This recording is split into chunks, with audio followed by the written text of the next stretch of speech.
Okay, is there anyone in the NBA you think is overrated, gets too much hype that he doesn't deserve? I think Luka overrated. You think Luka's overrated? Yeah. When he first came into the league, cause I'm like, oh, it is a step back threes, and they be short as hell. You shoot like 27%, 30% from them. It was their assistant coach. He started chirping in the first quarter, so they didn't like when I chirp back. Now they said play basketball. If they're gonna chirp at me, I'm gonna chirp back. I ain't scared. Luka Doncic is one of those players that you either love or hate. He is so good that you are going to admire him or hate on him because he humiliated your favorite team. With him being a cool and funny guy, a great ball player, and most recently a father to baby Gabriella, it is more likely that you are going to find a reason to like Luka. However, there have also been some critics around him for his lack of effort on the defensive end, and maybe a little too much complaining to the referees, such things that have gained him some hate as well. Let's see what kind of hate Luka has gotten from around the NBA.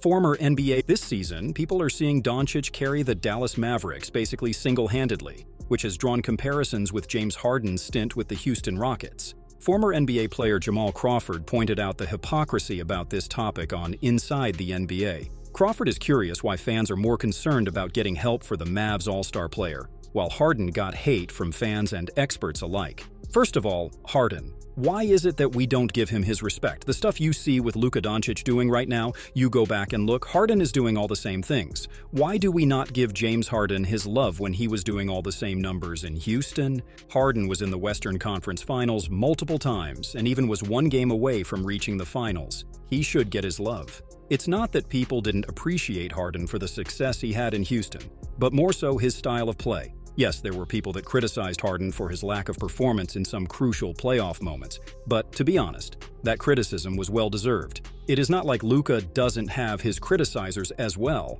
NBA fans aren't very patient, and once they see you stagnate at the same level, they are going to bring it up every chance they get. That is just the way it is, especially with star players.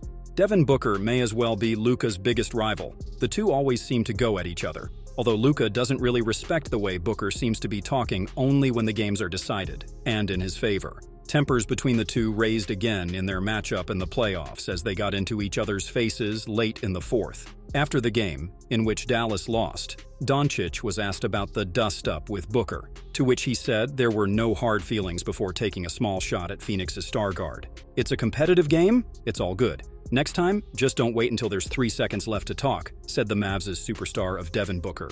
While Luka seems to be fine with some trash talk, the Mavericks star encouraged Booker to start talking before the game is out of hand. This is not the first time that Luka called out Booker for this late-game trash talk, as he famously said that everybody is talking when they are up after the Suns blew the Mavs out in Game 5 of the 2022 Western Conference semifinals. On the other side, Devin enjoys the rivalry as well. Yeah, it's just two competitors going at it. Everybody speaks on how friendly the NBA is now and don't like that.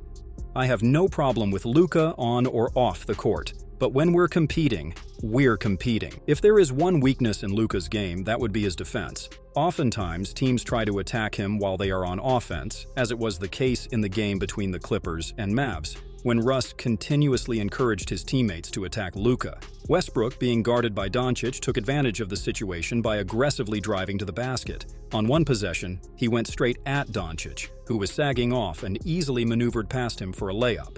In the following possessions, Westbrook continued his attack, drawing a foul from Doncic and converting one of 2 free throws. In another sequence, Westbrook backed Doncic down in the post and attempted a tough shot that was blocked, but he secured the offensive rebound and made the layup. Not only did Russ demonstrate his ability to score against Doncic, but also urged his teammates to follow suit.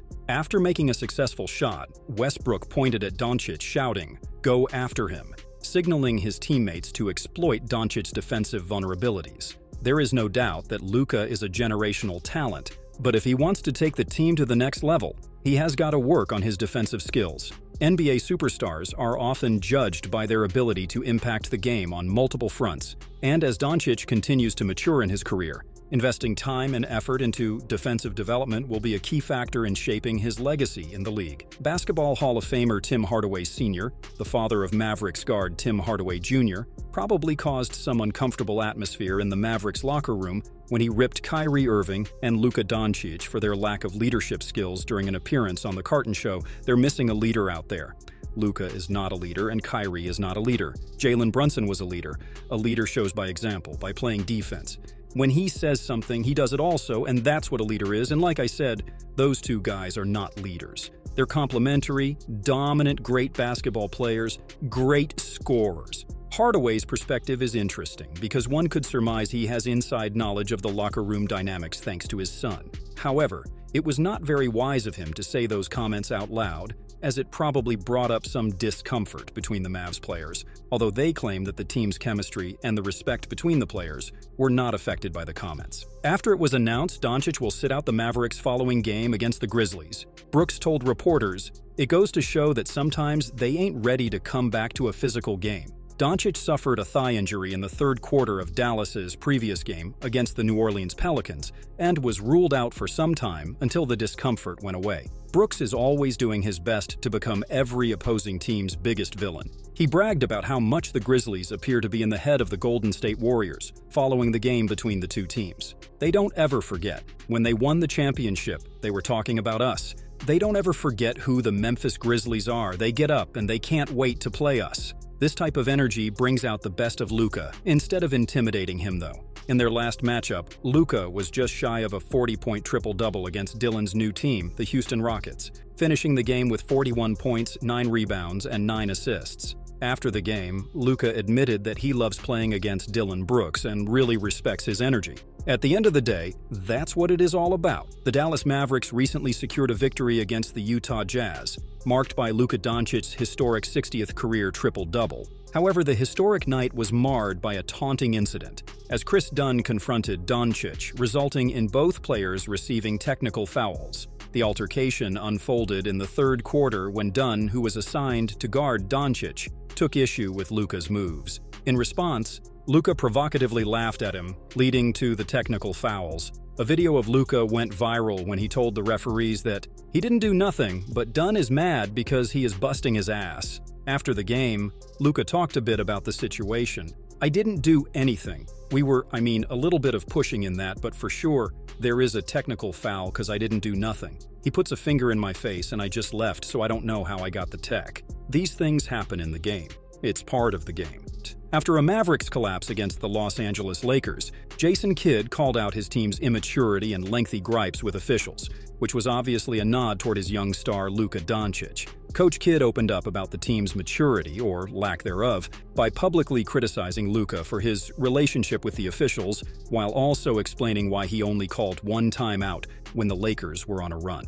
"I'm not the savior here. I'm not playing. I'm watching, just like you guys. As a team, we've got to mature and we've got a lot of new bodies coming back and we've got to grow up if we want to win a championship. There's no young team that's ever won a championship mentally or physically. We have got to work on our maturity, can't get distracted with the whistle." Kidd also made a great point which could serve as advice to Luka. The officials, they tend not to stop the game to change calls, so you have to understand that. There's a point in time during games, dead balls, to be able to talk to officials. If we're lobbying for calls during live play, it puts us in harm's way. Luka seems to be aware that his complaining has gotten out of hand, as he received criticism during his time with the Slovenian national team at both the 2022 Eurobasket and the 2023 World Cup. Once he cooled down, Doncic's response to his coach's comments was short. "J-Kid, he's got a point and I've got to stop doing that." Luka accepts constructive criticism, and that is one of the reasons why he has been improving so much throughout his career.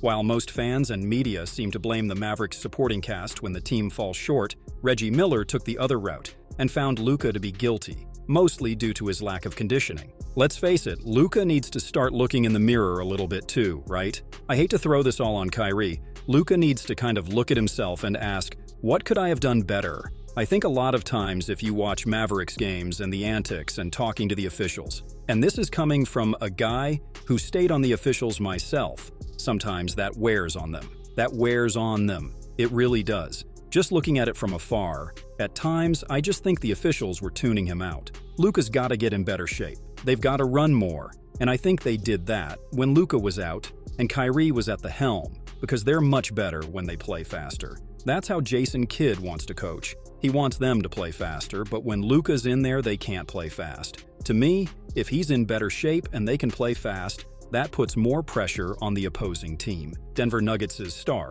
Michael Porter Jr., was drafted 14th overall in the same draft class as Luka. His time in the NBA has unfortunately been riddled with injuries, missing a lot of regular season games so far in his career. Back in 2019, he liked a few comments regarding the Rookie of the Year race between Luka and Trae Young, saying that Luka is overrated. Fans quickly made a story out of this, and it spread quickly. Luka's teammate in Real Madrid, Luka Doncic, tweeted that a EuroLeague MVP can't be overrated, but an injured player who has played 5 college games can be. Once this tweet became a newsworthy topic, Porter was quick to add some comments for the media. So what's crazy is that this blew up because, believe it or not, I'm scrolling through Instagram and I see the post about the Rookie of the Year odds, and I accidentally like a comment. This is the EuroLeague MVP, and I got nothing but respect for him. I didn't want this to come off like that. Michael also added that he reached out to Luka to tell him that this was 100% an accident. However, Luka has never actually talked on the topic. Dennis Smith Jr. is an athletic guard who was a teammate of Luka on the Mavs. He was selected one draft prior to Luka with the 9th overall pick in 2017. He seemed like the young guy that the Mavs were going to build around after Dirk's retirement. However, with Luka's arrival, things changed. Luka immediately stole the spotlight and was given the keys to the Mavs offense. While we can debate if Porter's hate for Luka is real or not, Dennis Smith Jr.'s hate is definitely real, due to jealousy. It kinda makes sense from his point of view, as he was promised to be the next franchise guy, but a year later, the Mavs traded for a guy that plays his position on the court. To make matters worse, as Luka proved to be a sure thing in the NBA, and the pairing of the two didn't quite work, the Mavs traded Smith Jr. to the Knicks. However, both Luka and Dennis have denied that there is any envy between the two, even though it seemed different while they were playing together. Luke Walton is an ex-NBA player who is currently an assistant coach in Cleveland. Luke was also the head coach for the Kings from 2019 up until 2021. In a game between the Kings and the Mavs, Walton got a technical after he yelled at Luka to give the referee an autograph because he's a fan of his. After the game, Doncic told the media that Walton also added some stuff that Doncic didn't like. However, Walton denied this in his post-game interview, saying that he has all the respect for Luka and his game. He got what he wanted tonight, wherever he wanted. I wasn't saying anything to him. I don't know if he thought I said something to him. He's a great player. He had a great game and led his team to victory. You've got to give him credit, nothing but praise for him as a player. Another ex-NBA player associated with the Kings at the time when Luke Walton was the head coach is former member of the Showtime Lakers, Divac, whose hate toward Luka is transgenerational, as he supposedly doesn't like Luka's father as well. It is well known that the Kings passed on Luka with the 2nd overall pick in 2018, drafting Marvin Bagley III over him.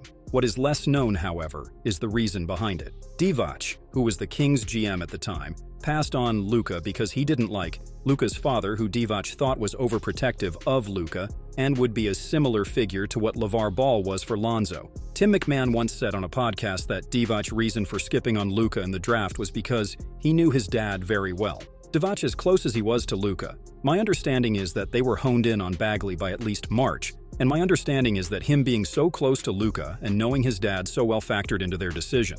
Basically, he didn't think a whole lot of Luka's dad, and then the whole father-like-son moment came up. I don't know, this is a different dude. If Divac had put his feelings to the side, the Kings would have had a backcourt of De'Aaron Fox and Luka Doncic right now, and God knows what the two of them would be capable of. Safe to say you messed that one up, Divac. Well, there you have it. Obviously, most of the critics in the chirping have been respectful, as Luka has shown what kind of greatness he is made of on numerous occasions. He has earned his respect, love, and glorifying comments. But sometimes people need to comment on the bad things as well. If the critics are constructive and the rivalry is competitive, Luka respects it as well and takes notes. That is how he grows as a player as well. With him only being 24, the sky is definitely the limit. It is going to be fun to see what the future holds for him.